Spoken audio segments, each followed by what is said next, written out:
Okay, two more questions here. We'll answer, should women wear skirts, which is an interesting question that even came in. Twice, should you go to church twice? Is that actually in the Bible or not? We'll answer those in overtime. But before that, we'll answer the two other ones now. Which one is God will not give you more than you can handle? Is that true? No. No, we can't handle anything we have. On our own strength, we're in deep trouble. I had a really, really horrific thing happened, which I can't talk about, but happened in the last week. And I was fascinated once again how those things bring me to my knees. I should be on my knees way more, but those things bring me to my knees. And I feel like, I'm just shocked at how we're not meant to be handling anything on our own. So those types of things, those types of beliefs people are always wondering like, hey, how come this is so hard? Or like, life's hard. Life's hard. And if life is never hard for you, then maybe you're not doing what God's called you to do. Or you're in denial. Or you're in denial and you're totally in some utopia state. But I mean, we are called to be obedient. We're called to be faithful. And that's going to look different to everybody in a different stage of life. And we're not qualified probably to tell other people what their faithfulness looks like. But my experience has been that life is pretty hard, and that character is only built when you are struggling. There's no character built in good times when you're drinking wine at a winery or you're having a delicious dinner out with someone and you're having a fun time. Like, that's a beautiful thing and that's a gift. And I think we need some all of us, no matter how tough we are, need some level of we want those blessings. We're men, so we want to be strong, and it goes against our pride. People as in general, our human nature is that we would just avoid pain, avoid suffering. Yeah. And by doing that, we create a lot more problems. Because actually, I read a quote from Paul Washer a couple of weeks ago. He said, there's no such thing as great men of God. There's only weak, pitiful men and a great God and a great Christ that helps them. Yeah. So to me, that would basically answer that quote. And I mean, I should be able to spit out a lot of verses. I'm not thinking of them at the moment, but yeah, that is a great question. I think because, and we've had a whole sermon series at Time on Suffering. And Job was a great one. And Matt did a lot better job than I ever could, but it was just kind of like, that idea of being faithful and through hard times. And I always struggle with, because I look at some people, they just seem to have so much more hardship than others. Look at some families and they've lost children and they've lost multiple children, or they've just had such suffering. Right. And I think we don't, on this earth, we're not going to have the answer to a lot of things. And so, I think one of the most helpful things that I've learned is just be okay to pray help. Just the word help.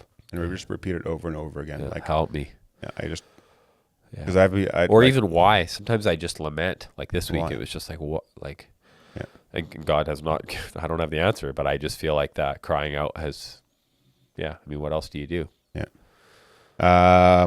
One more. What was it? Godliness is cleanliness? I guess I can grab it now. No, you don't need to. Cleanliness is next to godliness, right? That's a Dutch person for sure that sent that. That's such a Dutch thing. My wife, so I married a non-Dutch lady, and my wife is very clean and very organized, probably more than I am actually. I think godliness is managing your stuff well, which is like whatever that looks like. Yes. So again, it doesn't have to be like your windows are perfect. No, but there's a broad spectrum, right? And the person that's listening to this and is thinking, hey, this is cleanliness doesn't matter. Like, they probably do need to be better stewards. And the people that have a tendency to be super psychotic about cleanliness and can never relax, there's a story about that, right? Yeah. But what I was going to say is, my wife, in the Dutch culture, like when I got married, my sister did a skit at our wedding, and she dressed up as a Dutch tutor nanny lady, right? Like, and my cousin, who's a dude, which, I mean, this 10 years ago, times were different then. Anyways, he dressed up as a pregnant Marie chained to the stove. Like, my sister had him chained to the stove, which I wish I could watch it again. But you don't have it on video? I paid for it. I prepaid the guy to video my wedding, and he had some personal struggles, and I never got the video. Anyways, it's somewhere out there. I've forgiven him and totally gotten over it. But anyways, that was too bad. Nice guy. Just, I don't know exactly what was going on in his life. Now that I'm thinking about it, I should probably check in on him. But anyways, That's not on video, or at least if someone has it on video from my wedding, I would love to watch it skit. I would pay money for it. But anyway, she was just telling him, Marie, like how to cut the Gouda and, got to have all the clothes on the line because the Dutch people, it's a contest who can have all the most clothes on the line and whose car is the cleanest and whose lawn's cut the nicest. And there is some of that, right? There's some of that in our culture where, and the worst part is it's in my life, the experience has been that it seemed to be more important than what was on the inside. And there again, that's human nature. We're all like that. But I just feel like, because there's a part of culture that's a good thing. Like I did a ton of traveling all over the world, and you see a lot of different cultures and what people are used to doing and stuff like that. And everyone has every culture has their thing, and it's kind of cool. Are there messy cultures? Probably. Yeah, there's messy cultures. Yeah, just don't care about anything. Yeah, and so there's clean cultures too. I think that's fine. I think it's when you start associating your culture with like Christianity or your faith stuff like that. Be like, oh, this cultural thing we do is now also the cars all have to be clean on the lot, otherwise you're whatever it is. Bad, and then I think it's easy to do trouble. Just because if everyone around you is doing that, and you kind of associate it with peer pressure. Yeah, is peer pressure worse when you're a kid or an adult? An adult. Yeah, because the things that you're pressured on are way bigger. Okay. Anyways. Heading into overtime. Thanks for listening. If you want to watch overtime, go to patreon.com/Furious the Curious. We answer a few more questions. Would love your support for the show. If you do get support, you get to watch that content as well. But until next time. Oh, before we go, did you watch the podcast with Brian McCarthy? I have not yet, but I will. Okay, so we'll react to that next time as well. We'll talk about that next time. I still have not watched the one with Vergunst either, which is Pastor Vergunst, which is great. So looking forward to it. Okay, thanks guys. Have a great week. Hey guys, thanks for listening to another episode of the Briefcase in the Barn.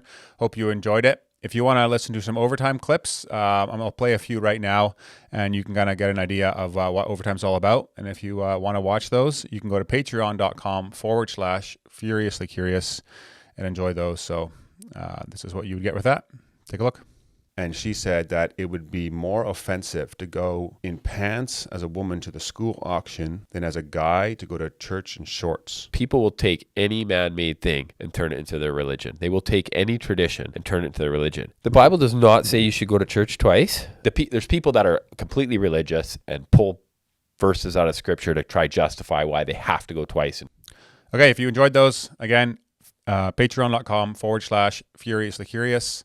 $5 a month, and we started these in episode 4 already, so you can go back and watch all the different overtime episodes if you're interested in that.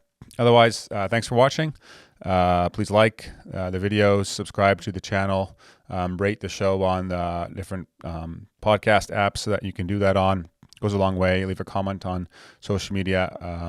Send some feedback via the website, furiouslycurious.co, in the contact form there.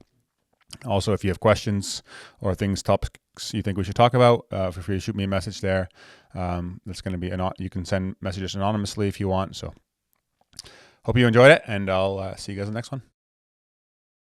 Hey guys, if you enjoyed that episode and were blessed by it, would you be willing to support the show? That would help a lot in creating more content, improving the quality of the content, putting the production value, getting more guests on, and me being able to spend more time and energy towards it. So if you're interested in doing that, you can click up here and it'll take you to a support page. But you can also subscribe to the podcast by clicking over here and doing that. Thanks again for listening, and I'll catch you on the next one.